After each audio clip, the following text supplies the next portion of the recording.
Brad, from your point of view, we want to take a look just pretty much at the big picture. A board who, said yes, I guess, with literally no time when you think about sort of the original time that this deal was proposed. How are you thinking about this company and now the big road ahead for Twitter? I mean, it's a great experiment, right? Here is a company that over the years has really struggled to attract a mainstream audience to compete with the likes of Facebook and TikTok and even Snapchat, which has a larger audience.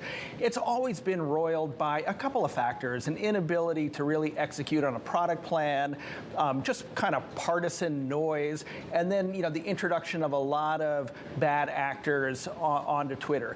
Elon has come in, with I think probably a very persuasive argument that has certainly wooed that board that he can fix things, that he can take it private, and under the guise of being a private company, make the necessary changes. But there's a lot we don't know. Who are the equity partners that Elon has here to help him buy this company? Is Jack Dorsey, formerly the CEO, formerly the chairman, now departing the board, is Jack involved in some way? And really, what can be practically done to prevent all these bad actors from kind of foiling the Twitter experience? Elon's come in with a very sort of free speech orientation, but in some ways that might make it more difficult to suppress those voices that have made Twitter such an uncomfortable place for people. Yeah, I wonder about Elon Musk, and I've been wondering about Jack Dorsey and where he stands in all of this as well. But Brad, there was so much talk about the banks being hesitant here about Twitter and this bid, but you see them, and by the way, we should also say, as more headlines come through, that Twitter aims to keep employees from making unauthorized changes and won't allow product updates unless it's business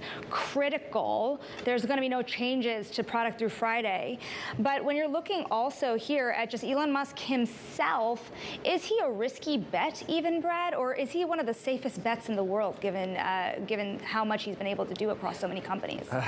It's true. I mean, certainly some of the short sellers who bet against Tesla would say that they learned their lesson betting against Elon. Again and again, he's proved the naysayers wrong. He's done remarkable things. At Twitter, at SpaceX. He's got a lot of other commitments, though. Neuralink, the Boring Company, not to mention a passel of kids and personal obligations.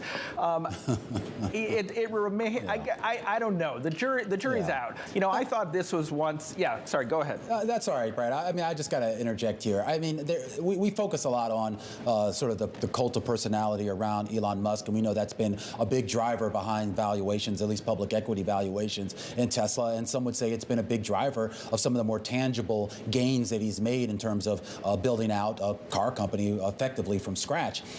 There's also a big question here, Brad, about the idea of key man risk. The idea that when you have a company that's so tethered to one particular person and his or her ideas that should something happen to that person, then the company basically goes down with it.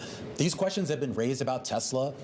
And now, of course, they're going to be raised about Twitter. We've seen these questions raised about Facebook, where Zuckerberg still has an inordinate amount of voting power over the future of that company. Evan Spiegel at Snap and a few others here. Are we moving back? I felt like we were moving a little bit away from that, at least based on some of the pushback from shareholders. Are we now willing, to go back to this idea that maybe some of these companies are better off just under the tutelage of one key person? Yeah, it's an interesting question, Romaine. I mean, first of all, we don't really even know whether Elon is going to install himself as CEO. I think it's entirely possible, that he selects someone else. It's even conceivable that Parag stays CEO of Twitter. But look, I think that the maybe more critical question is, after so many years as a public company, was it simply too difficult for Twitter trying to meet its quarterly obligation to make the necessary changes? And so the kind of key man argument aside, can it now do can it take more of the bad medicine that's required to straighten things out as a private company?